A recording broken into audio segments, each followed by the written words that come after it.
cloud. And so this is week 6 being recorded to the cloud.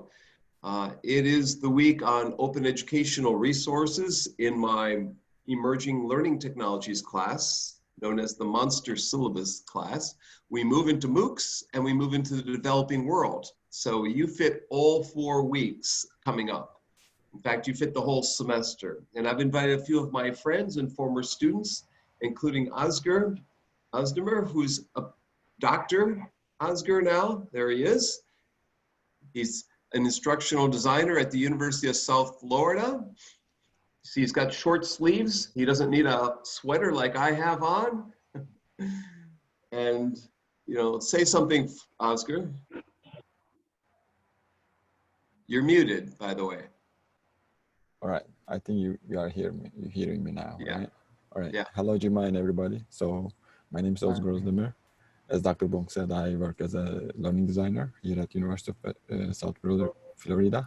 So usually what I do is like I design and develop online courses. So I'm a former student of Dr. Bonk, which is always great. He still supports me even after my graduation. So yeah, this is what I do now. None of that's important. What's important, he just got married. Yeah, I did. All right. Yeah, it's over like 6 months, but yeah, I think, yeah. Still on your, you know, a newlywed. It's 6 months. So. Yeah, very new. Yeah, we are getting kind of used to it. So it's a process. Another former student here is Susie. Susie Grunset is at the University of Houston. You want to say hi, Susie? Hi, Jima. Very nice to meet you. I'm looking forward to your talk, and just you are amazing to have completed so many MOOCs. So way to go, and I look forward to hearing what you shared today. Okay. We were just in Houston Friday last week, and she gave away the new MOOCs book that came out. So Susie's got probably both MOOCs books. There it is. And I've got one holding up my computer, actually, you know, underneath this computer. So, and Yu Zhao is my visiting scholar from China. Maria is my doctoral student who's working on qualifying exams, originally from Kazakhstan, now in the US. And Joyce Deaton is in Indianapolis. Do I have that right, Joyce? I'm actually in Richmond. Richmond, right, okay. IU East, right? Yeah, you got it. So you've got this part right. Okay, she's an employee of Indiana University. So Jima, so we're gonna have a lot of people watch the recording, so we need to get started on this. We'll let people interrupt and ask questions. And I'm gonna start with a student question. Someone sent me a question, others can post some in the chat window. The question that I had sent to me isn't I think an obvious answer for you, but I'll pose it anyways because people want to know. Someone who has taken and completed more than 300 MOOCs and been part of 400 other MOOCs or 700 of them as a student, how many MOOCs have you designed or co-designed to teach? Actually none. That's what I thought. And you might have to can you turn up your volume just slightly more or not?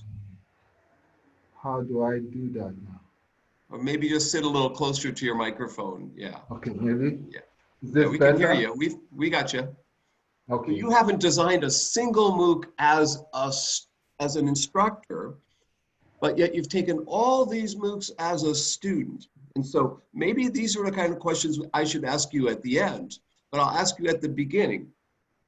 If you were to give advice to faculty members, I have a lot of F questions. I have friends questions and formal and informal and favorite MOOCs and frustration and finding a career. I have all these Fs. So if you were to give advice to a faculty member, what advice would you give them on how to design a quality course? What are the things you look for after taking 700 of these? You know, what are helpful tools, features, activities, engagements, personalities, social presence? What kinds of things that attract you and get you to complete the course? I think the first and main thing is the content. And so it has to be, I think the easiest word is high quality. So if we get the content right, the next will be the delivery. And that lies a lot with the platform. And then, so making it easy for students to access the materials, including the readings. And then the other part is with relation to assignments and stuff, how to complete the course. It has to be as accommodating as possible. Those three things: the content, the delivery, and making completion as accommodating as possible. When you enter a MOOC, how do you know right away that it's going to be a high quality one? What are some indicators or some signs that get you to smile when you enroll in that class? You say, this is going to be a high quality course. What are the signals that you see embedded in the course? The first thing is usually the course title. That's the first thing that attracts me. So I look at the title. It sounds like something that might be attractive, and then I look at that small synopsis, that summary that comes with it. Those two things, I usually make my decision based on those two. If I'll be willing to try this or not. Do you have friends that have also experienced taking lots of MOOCs? And do you talk about, if you do have other friends that took 100 MOOCs or whatever, tell us about that, what it's like to talk to someone else who takes a lot of MOOCs and compare notes. Well, for me, my wife now, but then we weren't married. Oh, you got married. Okay. She's taken over 100 MOOCs. So she was my MOOC partner, and that made it easy for me. And then I know I met a few other people online who have taken MOOCs, but because of her, we shared a lot of interests. We shared a lot of course stories. And so although it was online, because of her, I had this physical, this somebody I could talk with about the course physically. We shared resources, especially stuff like downloading material. Sometimes we could share it. You download for this week, I'll download for next week, and so on. So it made it not totally, not exclusively online. There was this offline aspect to it, which also made it easy for me, I think, to complete some courses, because there was some courses were really discouraging for me, and then she liked them. She enjoyed them, and I was like, okay, for your sake, I'll keep it. Such as, what was a course that was hard for you that she liked? The first course we ever did, the course on operational analysis, or organizational analysis.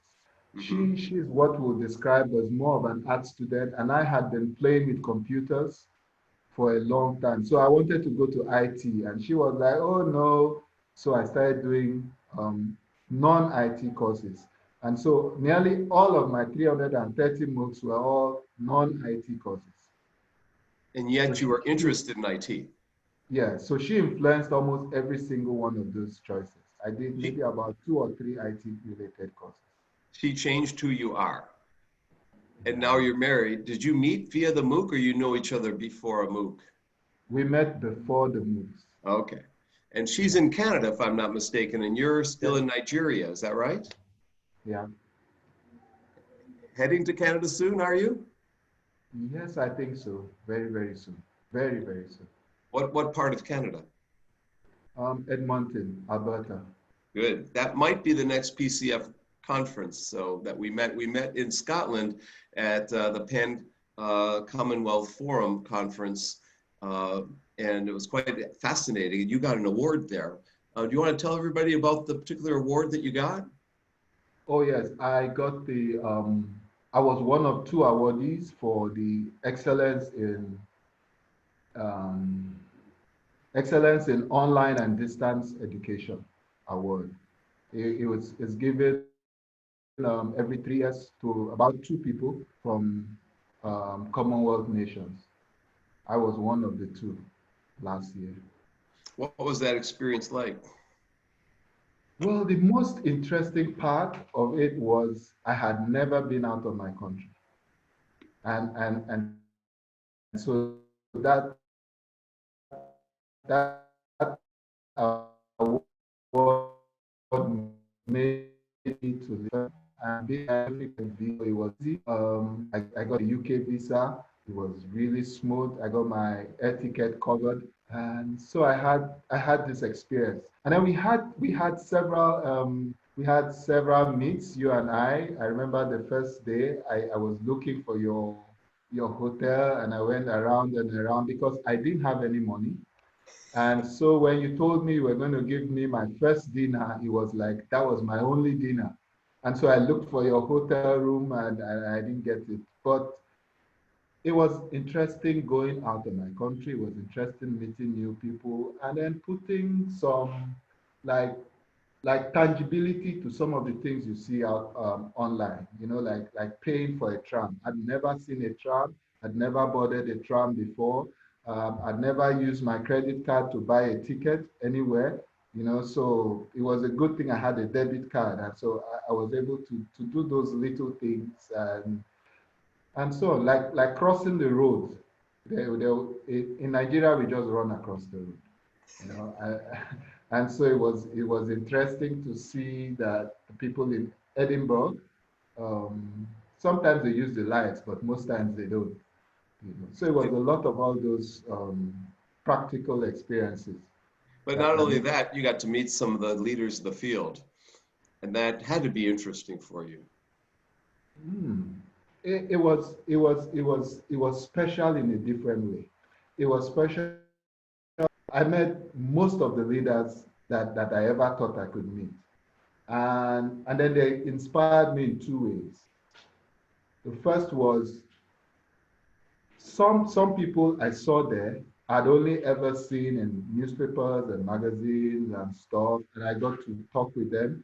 I got to share email addresses, contact, and so on. But more importantly, I got to listen to them talk and I got to socialize with them. And it led me into taking some more foundational steps in my life, which was like I could do what they were doing. I could also be an academic too.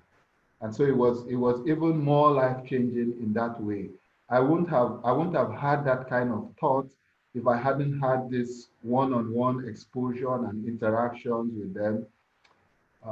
So there were multiple aspects to going to Edinburgh that remain with me even now.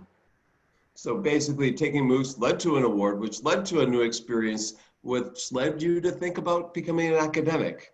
And since the conference in September, you've been to another conference and delivered a paper. You want to tell us a little about what that conference, where was it, and did people come to your session? What did you talk about? Okay, so it also came out of that conference. I was there in Edinburgh, and then I saw these leaflets, these papers that different presenters and organizations hand out. So I got a batch of them. I was planning to read them when I come back home. So I came back home and I saw that one of the flyers had this conference on it from the Open University UK. And the conference was about the impact of MOOCs in Africa. And it felt ideal. It felt perfect for me. It was like a topic that I could really talk about. And so I did the steps. I sent in my abstract, and eventually my paper was accepted. And then I was invited to Uganda. And this was the second opportunity now to go out of my country, this time to another African country. And Uganda was fantastic. But I think one of the most interesting parts was it's like, I think there's something like a MOOC celebrity. And I'm beginning to experience that because I got to Uganda and it was like, hey, come tell us all about this stuff. And so I did this presentation. But the interesting part for the presentation, even though it was my very first presentation, was I had looked at some of your stuff. I looked at some of the ways you write your presentation, and I tried to model mine after what you had done. And so it wasn't very technical, like the way I think books should be. We should, like the first question you asked me, how would you present your content in a MOOC if you're designing it? Make it less technical, make it more narrative, make it in story form, because people really, really identify with that format. And so my presentation was more like the story about the paper. And I found that format worked beautifully because I got to use more than twice my allotted time, and then people kept on wanting more, and in fact they had to like promise them, okay, just let the other speakers just say some things and we'll get back to him. We didn't have that time, but it was that engaging, it was that enthralling is the word I will use. It was a story about how I came from sitting here more or less to going around this now. So that was it. So you said you got twice the time. I don't want to make it seem like you were rude. I think someone didn't show up at the session and you got extra time. Is that right? Yeah, yeah. I was the second presenter, so the first presenter didn't show up. So I got to start in his time, and the idea was I would stop somewhere in his time, and so somebody else could start. But it was like, okay, you know what? Just having taken his time, take your time now. And so I got that extra time, and it was when the questions were like pushing me into the third presenter's time. There were four of us in that session. It was like, oh no, no, no. If we have more time, we'll come back. So I got to get the first presenter who was a no-show. So that had to be fascinating. Go to two different countries in a span of 3 months or so. That was November, right? And the other one was September. Yeah. So, you know, your life has changed and it keeps evolving. You were also interviewed for the Chronicle of Higher Education back in 2014 or 15. I think it's one of those. And actually, I got the article here in April 2015 is your article. And I sent everyone the paper you wrote for the conference as well, where you reflect on that.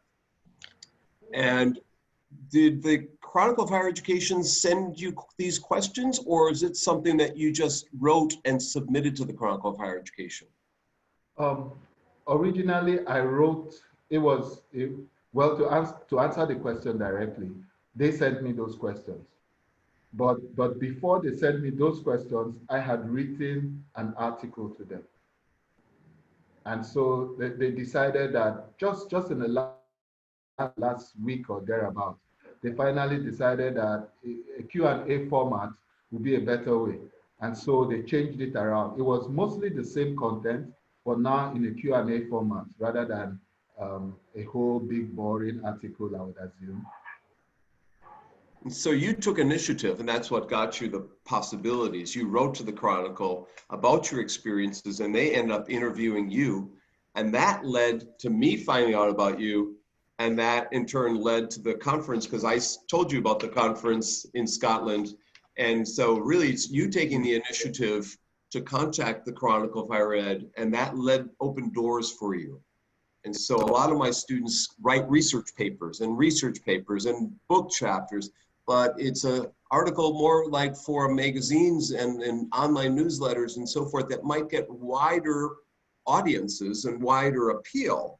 And there are more short little articles in newsletters and journals and other things, newspapers actually help reputation more than a single, or even having 10 research articles in a journal nobody's going to read. Just one piece in the right place. I got known in China for doing an interview on blended learning, and I was going to not do the interview, and that changed a lot of things there because I got my translation team found out about me, and they translated some of my books. Just one thing can change your life. So that Chronicle article really did change your life, wouldn't you say? Yeah, it did. It did. And there's a whole longer story behind that, behind how I that. The same thing, I didn't know about it. Um, I think when I made about 30 or 35 MOOCs real early on, Coursera sent me an email saying, hey, you know, you're among the top 50 students worldwide. And then we had about 3 million students. And so they said, hey, you were one of the top 50. And I wasn't thinking of counting the number of MOOCs completed then. I was just doing MOOCs. And so the article made me to see that there was some value.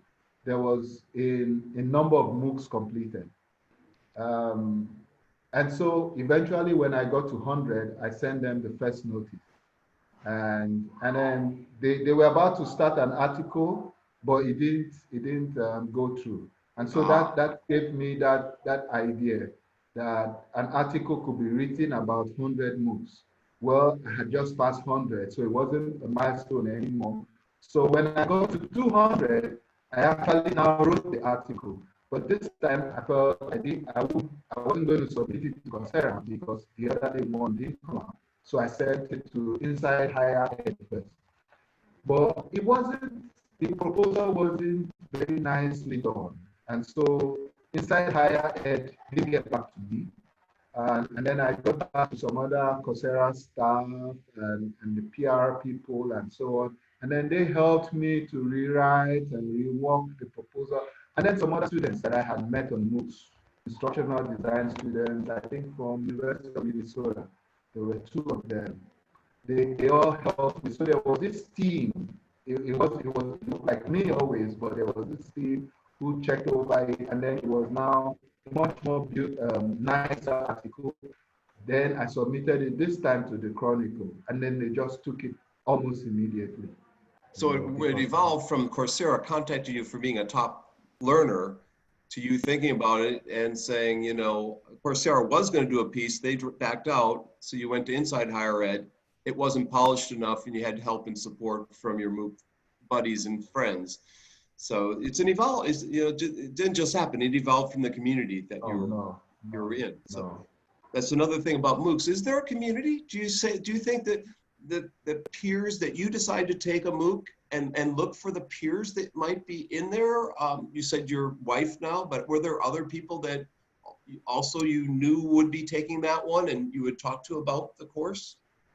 Well, rarely. Most courses, sometimes in the course, somebody could say, oh, there's a new course out or something, and I'd like to take it, and then some of us might go. But it wasn't a primary way for me to decide on the course.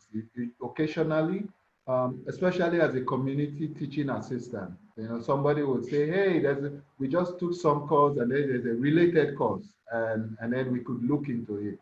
But I spent more time just browsing the course list. And that's how I got my courses. That's how you got it. Did Coursera ever give you an award? No. They should. No. I'm going to ask a couple more. We'll open up to the audience here in a second. I've got some more F things. What were your favorite MOOCs? I mean, you took Thomas Jefferson MOOC. You took Chinese history, English common law, social I can't even pronounce it, epidemiology. Someone else can do that better than me. Latin American culture, data science. You know, what were some of the top things? A couple of them. What'd you like?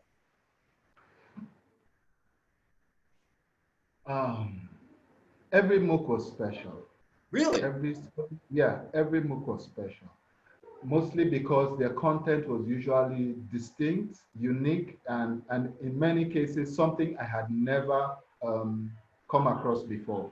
So for me, there was that freshness, that uniqueness to the content, which made it extremely engaging and interesting for me. And then the other part was each instructor came out different. It looks like, sometimes it looks like it's the same video format, but in reality, it's very different. Each instructor had their own signature. They had their own signature moves. They had how they arranged their stuff. They had, you know, there was this character to every instructor that was different, even in the questions, you know, and like something you quickly learn was, if by the time you take the first test, quiz, you tend to see how the instructor thinks. Some instructors want broad concepts, and so on and so forth. So after the first quiz, you sort of know what the instructor is looking out for. And subsequently, you find out that as you're studying the material, you also have this mindset that these might be the sort of things that this instructor might be interested in. And so it makes it easier. You know,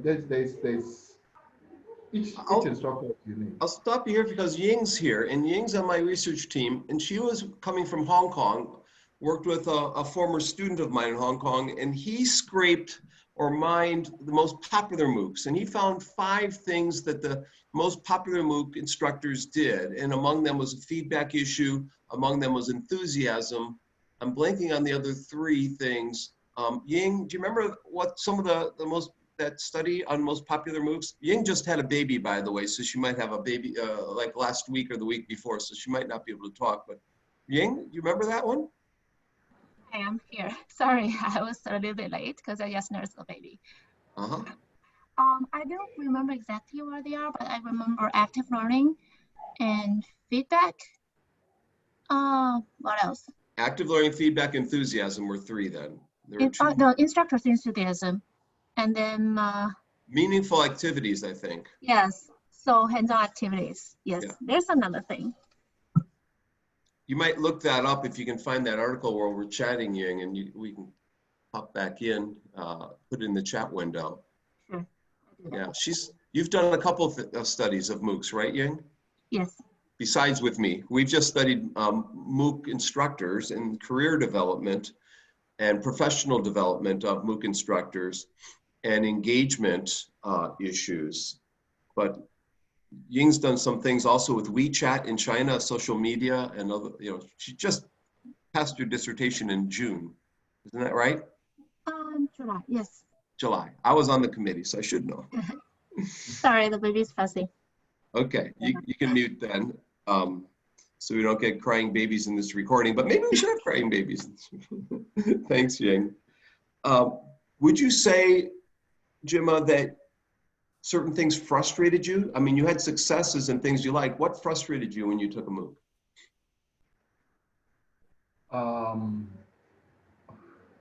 In retrospect, the biggest frustration was usually around the assignments, because I like to feel that I had successfully completed the MOOC. But sometimes, I think one of the most frustrating MOOC I did with regards to assignments was a MOOC where it was a really long MOOC, about 12, 13 weeks, and I came in halfway into the MOOC. But the instructor had set it up so every week of delay meant you lost some marks. And so even though I came in halfway and I got, well, a nearly perfect score, but by the time all the deductions were made, I failed the MOOC. So those were some of the things, but I thought it was unnecessary. I had done the work and I passed it very well, and I'd worked twice as hard as the other students because I did it in about 6-7 weeks, but they did it in 13 weeks, but I didn't pass it. So it was that sense of recognizing effort, and some MOOCs could be arranged in some ways where your effort is not recognized. And for many MOOC students, a lot of the benefits of MOOC was that sense of one, personal recognition and recognition from your peers. And it didn't matter if everybody else in the world felt this certificate wasn't authentic, but you all in that MOOC knew you worked hard. And so sometimes denying that recognition by some technical things was really, really frustrating. I think that was one being of my penalized, get a penalty for being late, this lateness issue, and for coming in halfway through the course. And yeah. So Even though I got about 98% average, but because of the penalties, I got about 50, and that was failing. Yeah. So the penalties made me fail. It wasn't that I didn't get the questions or the answers right. So it was. Yeah, I understand. We fight battles all the time, don't we? And you also mentioned that was a long course, 12 weeks or, you know, and here we are teaching 15 weeks. So for the MOOC learner, teaching in 3 weeks and 5 weeks is the norm, or 6 weeks, right? Is that the typical length of a MOOC? Yeah, now I think it's decreasing. It got to 8, 6, and now it's 5 and 4. Um, uh, I don't really like 4 weeks MOOCs. That's just me. I like the longer, deeper engagement. I like the challenge. I didn't like it just being like I came to learn, you know, and so sometimes taking those 4 week MOOCs. Um, the last MOOC I took was split into about 3 weeks each. But I knew looking at it, it was about a 10 or 12 week MOOC naturally. And so when I count my MOOCs, that's one reason I say over 330 MOOCs. Because if I were to count that MOOC, it would be 335. But I don't want to count it as 5 MOOCs. For me, it's the equivalent of one MOOC that has been split into 3 or 4. So I don't like that's personal. You know, the research says students like short bites and so on, but not for me. I like deep learning. Have you taken a MOOC lately? You told me that because Coursera costs money, you can no longer take MOOCs. Are you finding a way to take some free MOOCs or free content? What are you doing now? I haven't I have completed a few edX MOOCs over the years. You know, I stopped Coursera about 4 years ago, or 5 years now. And so in about 5 years after that, I've taken about less than 20 MOOCs, one or two open UK MOOCs, but that's it. It's So for you, 20 MOOCs is not a lot over 5 years. For all the rest of us watching, we bow to you in respect for 20. That's 20 is a lot. So over the last 5 years, you've taken edX and FutureLearn from no, from. what was it called now? It was just Open UK. It wasn't on the FutureLearn platform. It was directly on the Open UK platform. But most of them were from edX, about 18 MOOCs from edX. Okay, Ying put up in the chat window the 6 things that are in successful popular MOOCs. Structure and pace is important. In video quality, the instructor support, the content you mentioned earlier, the quality of contents and resources, and assignments and assessment. I mean, those are kind of general things. They're not really specific, you know, but those are the components that make up a successful MOOC. And there's a link to the article. And that's an article we're reading in my class for next week, in fact, I believe, or the week after. I'm pretty sure it's for next week. I'll ask you one more question, or maybe 2, and then we'll open up. Have you found a career? Have you found a career path? I know you've taken the equivalent of 5 undergraduate degrees and 1 MBA. You've got the equivalent of 5 BAs. Have you found a career niche or something you'd like to pursue? What I found was, I think I like learning, and I like opening up learning. And so MOOC, the only career that I think of now is just being academic. I'm not able to refine it further. Uh, I'm just staggering into it. Like most things I do, I stagger into it. I listen to people and I get feedback and I hear what is possible, and eventually something comes out of it. But right now I'm just staggering into it. I'm discovering there's lots of costs and challenges, and like attending conference course were prohibitive and so on, and getting your papers published. But I'm stumbling into it, and I think one area that I think I'll really get into is when I was in Uganda, I understood that, like in South Sudan, I think they had about a population of 10 million, but they were expecting only 100 or 150 high school, female high school graduates for the year. and I felt that was totally wrong. You had about 5 million age under 18, and you're expecting only about 150 to complete high school. That I felt wasn't good, and I knew MOOCs could do something, and that's what I'm thinking about. And then the second one is about health. I lost my mom about 2 weeks ago, and I found out that Oh, sorry to hear that. I didn't know that. I lost my mom. Yeah, I'm sorry to hear that. Yeah. Oh, okay. So in retrospect, going through the hospital records and what was done, I found out that there were omissions. That it was just knowledge. These things are already known, but because I, as the family, we didn't know these things. Um, it just kept on getting worse and worse and worse. And it's the second time this is happening to me. I think I've written about it. I lost my brother about 15 years ago. And in one of the MOOCs, I realized that what he died from was easily, what's the word now? Preventable, resolvable, easily. But we didn't know, we Treatable. had no idea.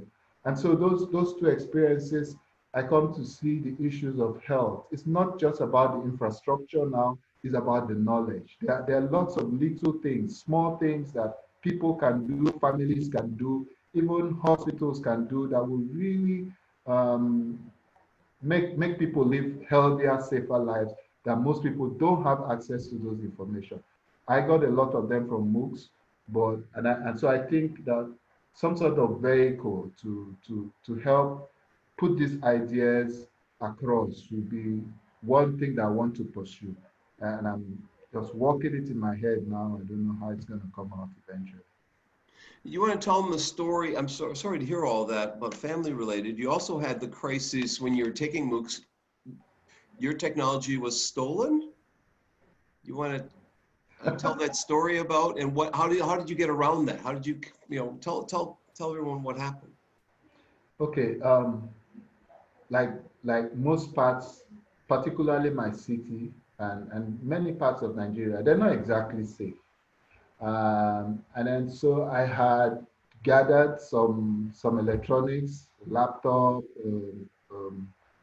a couple of phones, and then a tablet. And so for people outside, that looked like a lot of electronics for one person. It looked like too much electronics. I actually had two laptops. And so one night, thieves broke in, and they broke into the house and they tied me up and took all of those away. But it was unfortunate because it was on a Friday, I think. It was on a Friday evening. And the way I do MOOCs, um, Friday evening is just when I'm finishing the videos. So I wrap up the videos on Friday, Saturday, and then I do the assignments on Sunday.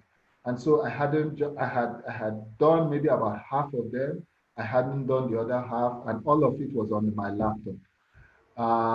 And so I lost a lot of courses. I think about, because at that point I was doing maybe 30, 40 MOOCs simultaneously. Wow. So 30 at a time. yeah, I think I got a little bit more than that, but I got to a point where I found out that about 50, I could no longer manage it. I think I finally got to 52, 53, and then I found out that that was my absolute limit, you know. But so I lost a lot of courses, about half of them. I was able to recover some others. But then the equipment, it was my wife. I got somebody else to give me a computer and I could pay. We don't do those things here. We don't have credit in Nigeria. You can't go to the shop and use your, first, we don't have credit cards. Okay. So if you don't have credit cards, you don't have credit. And so everything you buy is with a debit card and you pay cash outright. So if I needed a laptop, I had to have all of the money outright. There was no other way to get a laptop. But we were able to talk to somebody who arranged some sort of purchase plan, an individual shop. because she was guaranteeing it. And so that's the laptop I have now. That's the laptop I'm using. Joyce has a question for you. Joyce, go ahead. Let's see here, just a second. So we've been reading a lot of articles about MOOCs and trends in online learning. And from the perspective of the global West, there seems to be a loss of faith in the potential. But when we change the perspective to the global South, it seems like there really is a different story where the market and the enrollment is really huge. And I'm just kind of curious what your thoughts are about what will be happening. You know, do you think that the West will just kind of wake up and things will change, things will shift, and there'll be a new kind of, you know, reemergence of MOOCs and their value in the West? Or, you know, I don't know, just take it away. Okay.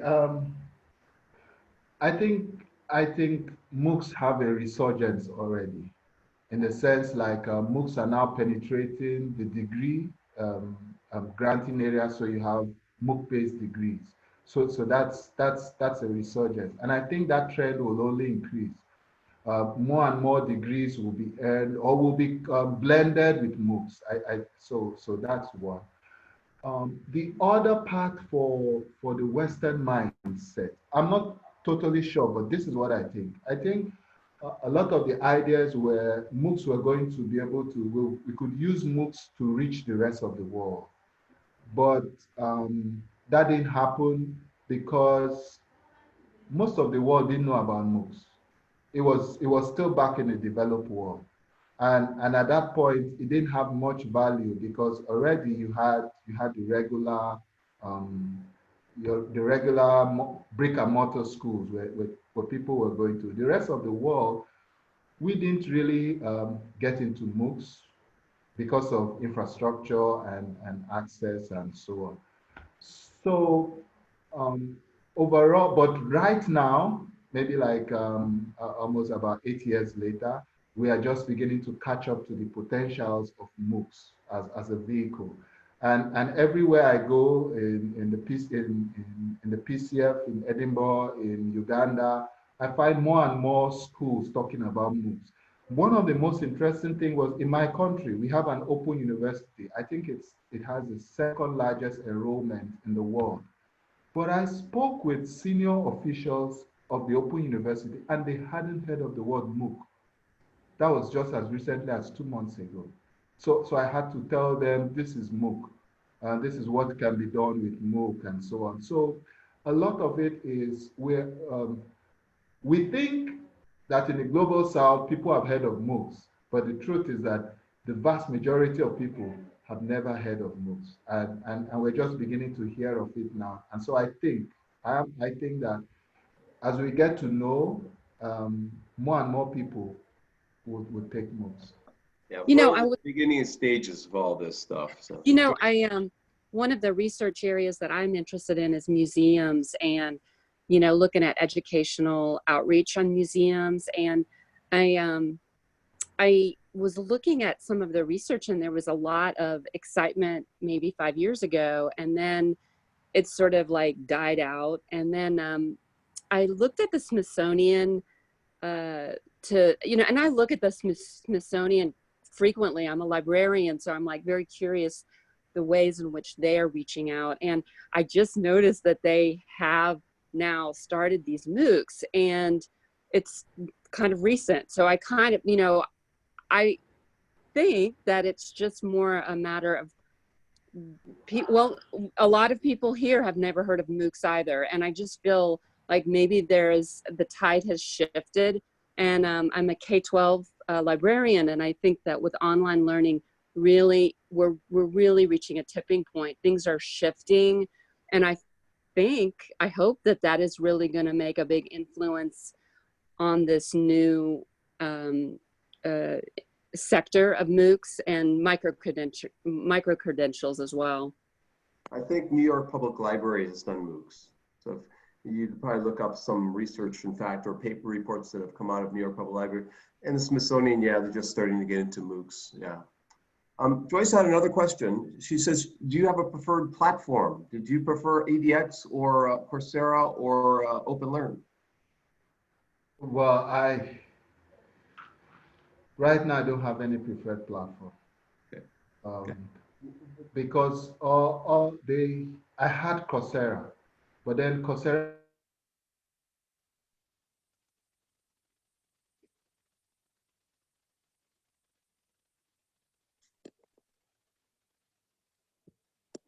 Looks like Jima's stuck for a second there. Sometimes this happens. Jima, if you can hear us, you might want to boot in. Fortunately, we've gotten through most of the questions I've had. Sometimes you have a little delay in this. Jima, you want to refresh, or I'm not sure if you can hear us now. Does anyone else have a comment or a question? You can unmute your mic if you want me to ask Jima a question when he comes back on. You know, Dr. Bonk, Mhm. before he comes back, what do you feel about the projection of MOOCs? I mean, do you feel like that there is, like, we just haven't really crossed the line yet? Well, it's a matter of figuring out what a MOOC is to begin with and be aware of them before we can actually understand and use them and advocate for. And so the awareness phase is a long phase. It was a long phase in online learning and blended learning. It's a long phase when we were in multimedia and hypermedia. The awareness phase, as he mentioned, some people right there in his own country have never heard the word, and they're at the Open U of Nigeria. So and so every technology goes through these cycles of awareness, then resistance, then understanding, and then use, and then some issue of advocacy and sharing. I mean, those 6 stages. And for many people, MOOCs, they're still not aware. We're not even at stage 1. So we can't even get to the resistance stage. But for those that are aware, most of them are at the resistance stage. And that's with the micro-credentials now happening and BA completion degrees happening, we can start looking at the 3rd phase of, understanding what they're doing and doing something with them. So, we ran into the same problem with online learning and blended learning 20 years ago. And now people are accepting of blended learning and online learning, fully online learning. And so, but MOOC is, I think, a little bit more complex than some of these technologies are. Jim, are you back? Can you hear us? Oh, yes, I can. Oh. Okay. You froze up for a little bit, but that's okay. We had a little side discussion. The conversation in effect is, where are we at in the cycle of MOOCs, in the life cycle of MOOCs? And for many, we're still at that first stage of just becoming aware of what they are before we can understand how to use them and go, in fact, use them. So there has to be a lot of education that takes place. And with MOOCs, there are a lot of derivatives. There are other products or other formats of MOOCs that people have experimented with.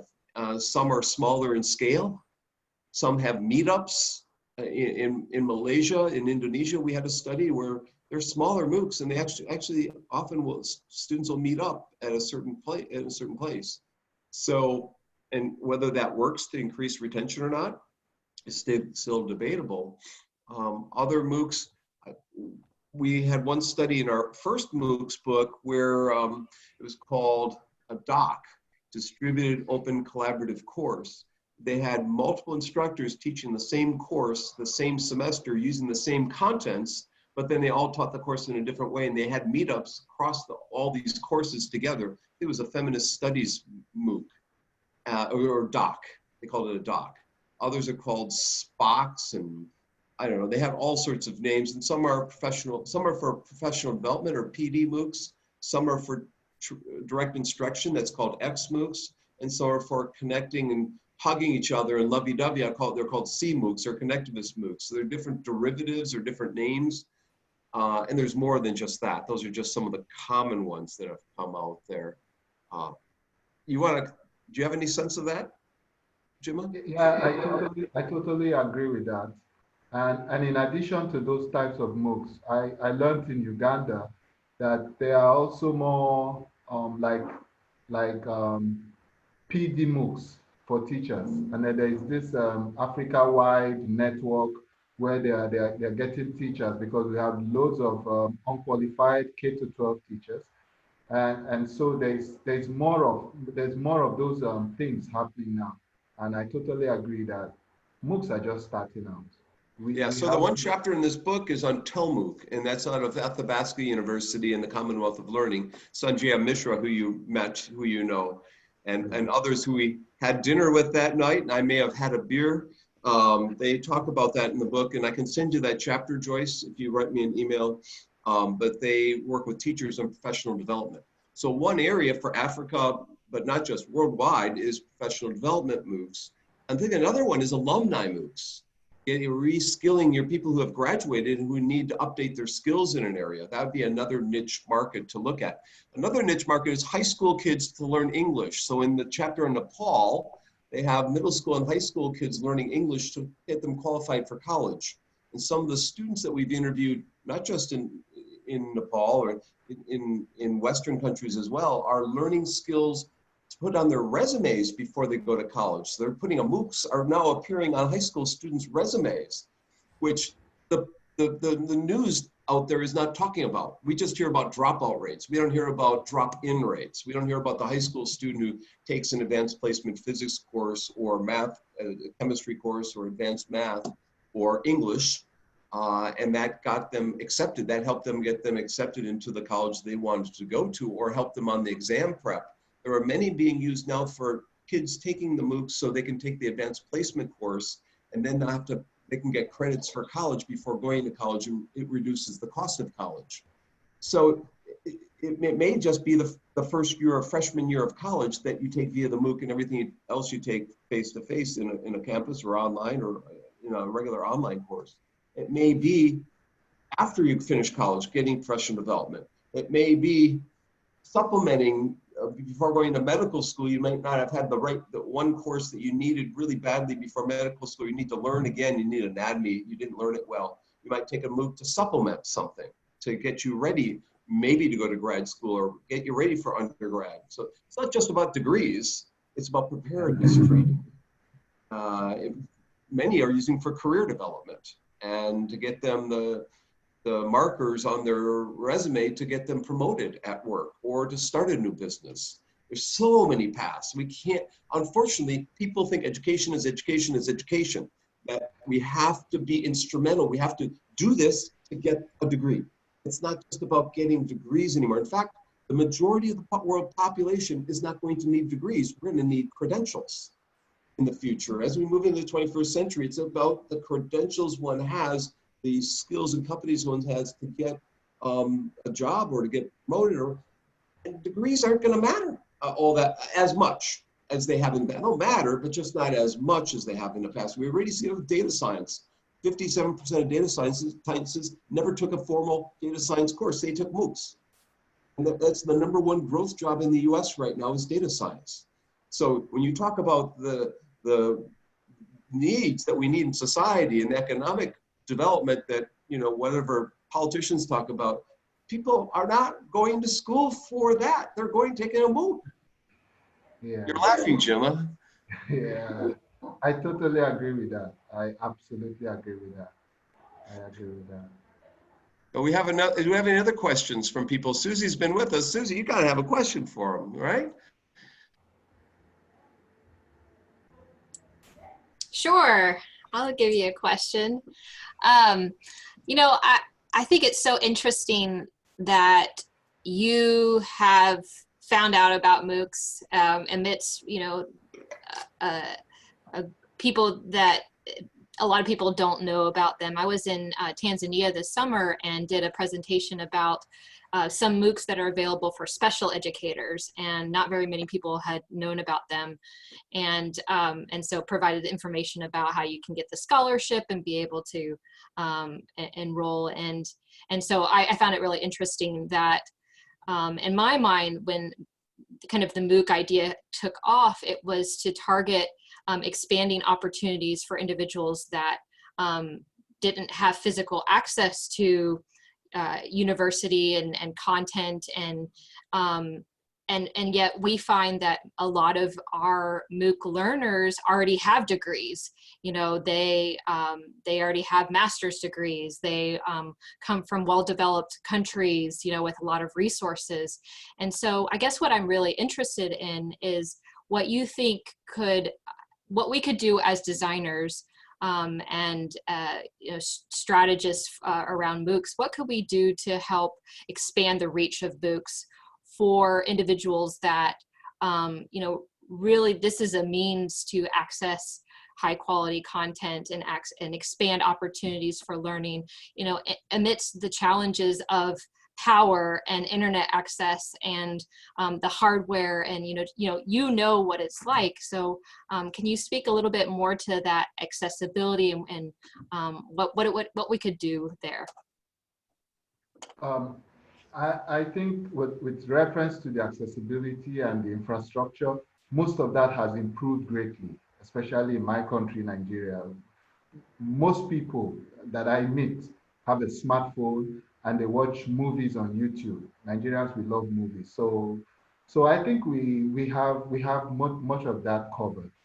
But the other thing is what will make them, rather than watch YouTube, to watch an edX MOOC or video, for instance. What incentives do we have? And that goes to more like, why do we do MOOCs? Lots of people, I believe, have done MOOCs not coming from the perspective of the, let's say, the average African needs. They haven't taken that perspective in. And that perspective is about the same, I discovered, for most people around the world. We will take MOOCs if it will improve our lives. We have to see a reason why doing this course is going to improve my life. I'll get a better job, I'll have better health or something. And for most people who take MOOCs appear like kind of like a hobby, something like an add-on. It's not essential to our basic lives. And until which is where MOOCs are going actually, I think we're beginning to drive down to really essential needs. Like Dr. Bonk said, Professor Bonk, sorry, like he talked about high school students needing MOOCs to get to speak better English. Now that is a need. You know, some of the data science courses that are MOOCs, they don't serve a particular need for the typical African, because we are hardly programming so much. We're hardly even doing well on basic programming, much less something like data science. We hardly have databases. We hardly have any of those. So doing a data science course is like, well, I just want to do something nice. It doesn't have this direct relevance. But things that have direct relevance, some institutions are going into them. Teacher training, health, and then basic functional tools like how to use your internet, how to speak better English, intercultural skills, and so on. Those are basic things that we need, and we're just beginning to develop MOOCs to address those basic needs. So Susie, why don't you hold up your book? She's trained in special education. She has a brand new book on universal design for learning. Her book came out almost the same time as mine, and same publisher. So she had a kickoff with, it should have many chapters from Africa, right? How many, do you have several chapters from Africa in there? Yes, yes. And so when we picked the cover, we were in Tanzania, and so we just loved this. We were in Africa, and we just wanted to feature that. We have some very dear friends in South Africa, and a lot of great work going on there. I love going back, maybe going back in a few months. So it'd be great to meet up with you at some point. Sure. I'm sure we could arrange something someday. Someday we need to arrange something. So Susie's an alum of our program in IST, and she's a faculty at University of Houston. Mm-hmm. And another faculty who's an alum of our program at the University of West Florida sent me an email, and she wants to interview you as a single case. She wants to interview, do some research, single case study. Her name is Ming-Kyung Kim, and she would, so I'm going to try and connect you to Ming-Kyung. She might do a research study about you as an interview. That be okay? That'll be fine. That'll be fine. Say yes, say yes. Yes! Yes! So I have one more question for you, but let's see if someone else, Ying or Parama, and Parama's always got questions. Oscar's been here the longest. We'll start with Oscar. You have anything for him?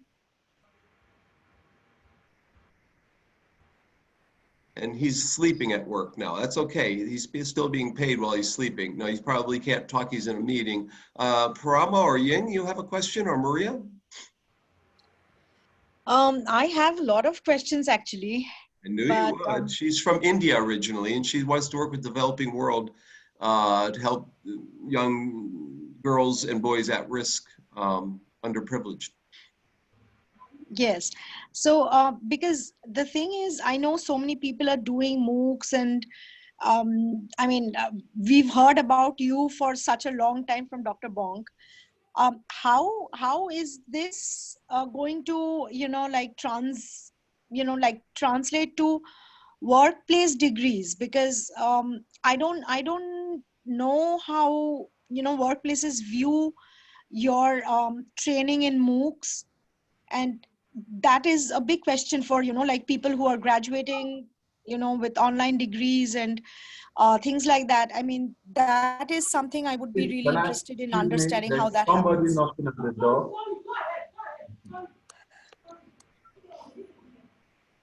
Okay, please go on. Yeah, so sorry. So it's just that, like, I want to understand how you view that as happening. Like, if I have trained in MOOC and I have like kind of self-trained myself, how are workplaces viewing that? Like, are they going to like really treat that as kind of a formal or a semi-formal kind of education? And will that translate to job opportunities for me?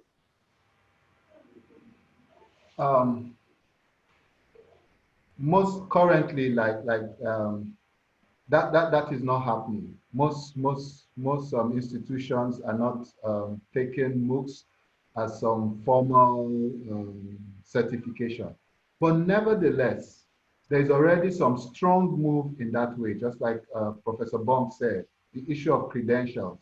So MOOCs are beginning to form this sort of a background to credentialing and to degrees. And so it is different today from 5 years ago or 7 years ago when I took my first MOOC. Right now, there's far more recognition, and I think that it's going along that trajectory. Maybe in another 5 or 7 years, we will get there, but we're on the path now. Okay. Yeah, that's a very hopeful thing. Like, and these accreditations and these badges help a lot. But I just, yeah. Thank you.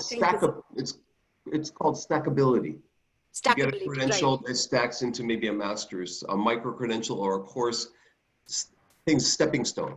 Instead of waiting for years to get a degree, at least get something along the way that's, you feel you get some reinforcement. There's some extrinsic reinforcement needed as well as intrinsic.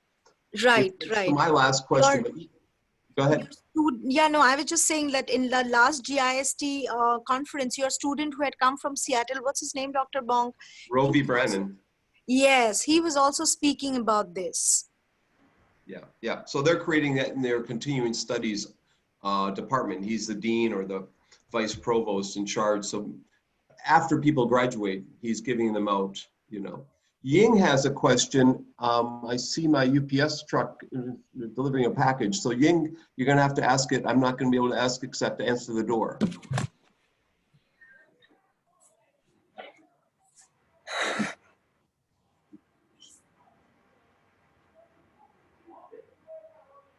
Sorry, I just wait for the baby to sleep. So among millions of MOOCs, sometimes you can see that the same MOOCs are under the same topic. So what are your criteria of choosing the best ones? when you are interested in certain topics, but then you are not sure which one is the best one? What are your criteria of making those selections? Well, it was really simple. I I went to what were already the best universities, the best instructors, and the best platform. And so we had the three top platforms, and I tried to restrict myself to those three platforms. I put the job, excuse me, hold on.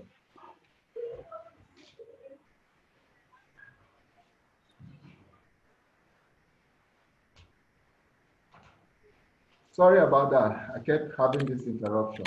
So I offshored the job of pre-selecting MOOCs to these top platforms. And then so I mostly sought for MOOCs within these top platforms and top universities.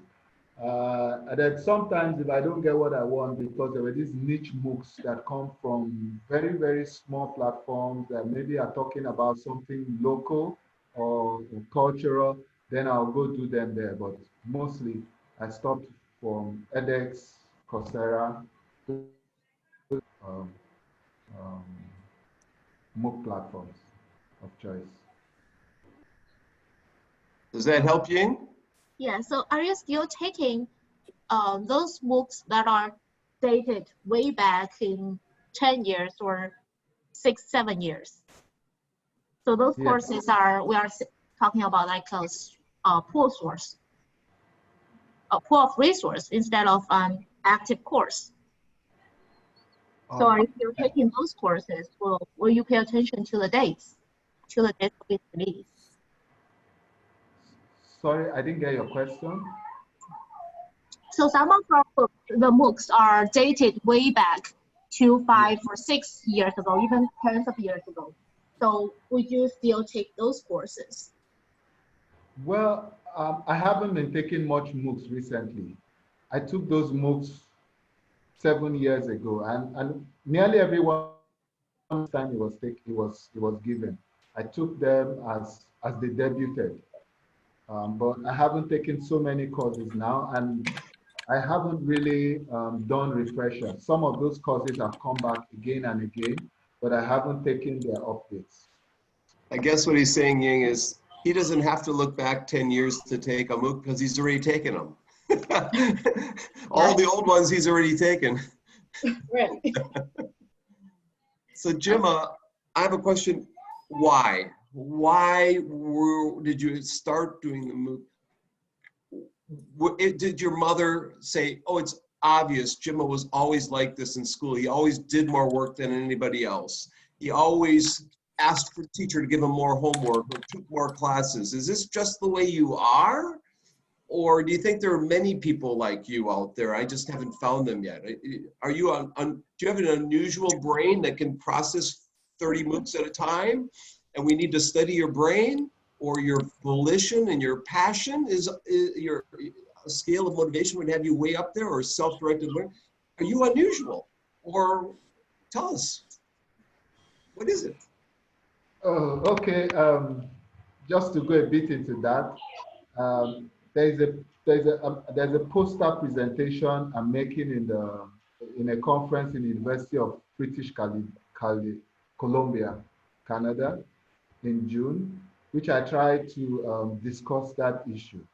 But where I'm coming from, I don't think I am especially unique.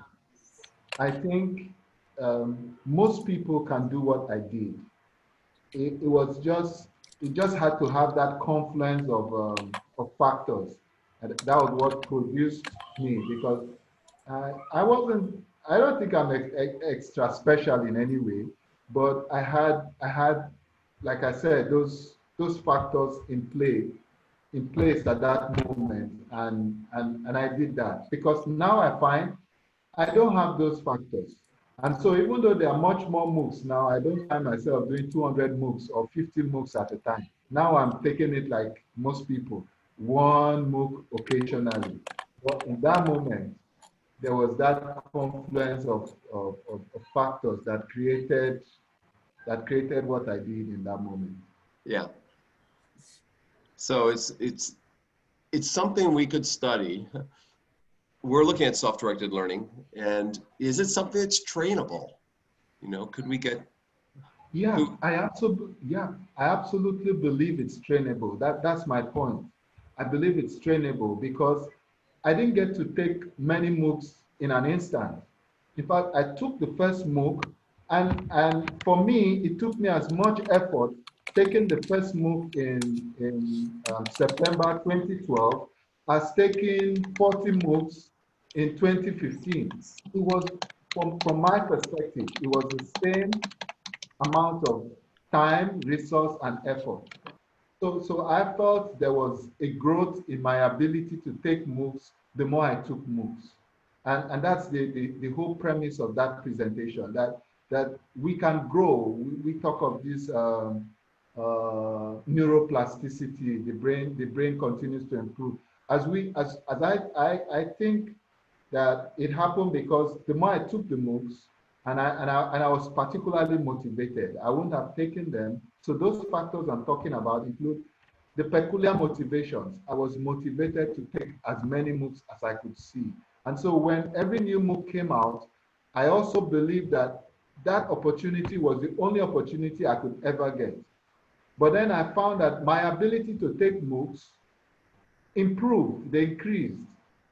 I almost failed my first MOOC because it was too much work. But 3 years later, 40 MOOCs was not too much work.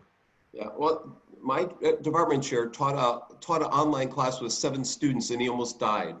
Then he had me teach online. I had 20 and almost died. Then I had 30, and that was easy. The first time teaching online or a MOOC is hard. The first time taking a MOOC is hard. You get economies of scale after it and some confidence, and you know what to do. So that's not too surprising, just the scale of it. I think you need to write a book, 30 MOOCs in 30 days, and advise people. You know, it could be a nice title, 30 MOOCs in 30 days. You can give me 1% royalties on that. So, you know, there's something there that you could really be helping the human race learn economies of scale in taking and teaching these large kinds of classes, and talking about your personal experiences. I think there's something that would be of value. It wouldn't just be to sell a book, it'd be a value for others that are going to be relying on these new forms of distance learning in order to keep up, or in order to get ahead, in order to seek new knowledge.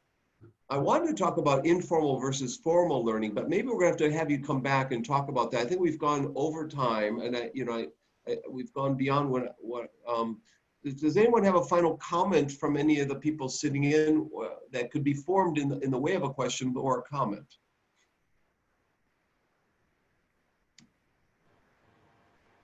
If not, I want to thank you, Jima. You get the last comment. Why don't you say the last word in this show, and we'll call it the end here. What would you like to say to all of us? I think I'm absolutely like, I don't know the word now, but I'll say what I mean. The opportunity to speak with you all, you know, it didn't come because of anything. It came because of doing MOOCs. And it came because of sitting here and having this opportunity. And so I see MOOCs not just as something transient. It's something that is permanent. It's something that is powerful. It's something that can actually change lives. I am an example of somebody whose life has been changed by MOOCs, and whose life will continually be changed by MOOCs. The last comment you made for me has given me the ideas for something I want to develop. And that's talking about, like you said, 30 MOOCs in 30 days. That encapsulates it. But something I want to develop. And so every time I have this opportunity to mix with people, I get more ideas. I become better as a person. And I hope then that I am also able to make the other person to become better. And so this opportunity for online interaction, learning, I think they are fantastic, and we should continue to preserve and nurture them. Thank you so much. And thank you. There's in the Chronicle of Higher Ed article, there is a video showing Jima videotaped his situation and how he accesses and what a day in the life is like. I encourage all of you to watch that 4-minute or so video about the infrastructure that he has, and what he's able to do with limited infrastructure should be inspirational to many people. I think everybody who's struggling with accessing learning should look at what you have and how you've been able to overcome many things, have life change. There's the important key, life change. It's been a privilege having you here in the weekly Bonk webcast. And Super Traveling Ed Man, we'll make this video available. I'll download it and put it into YouTube. I'll send you the link. I'll send everybody the link that was here.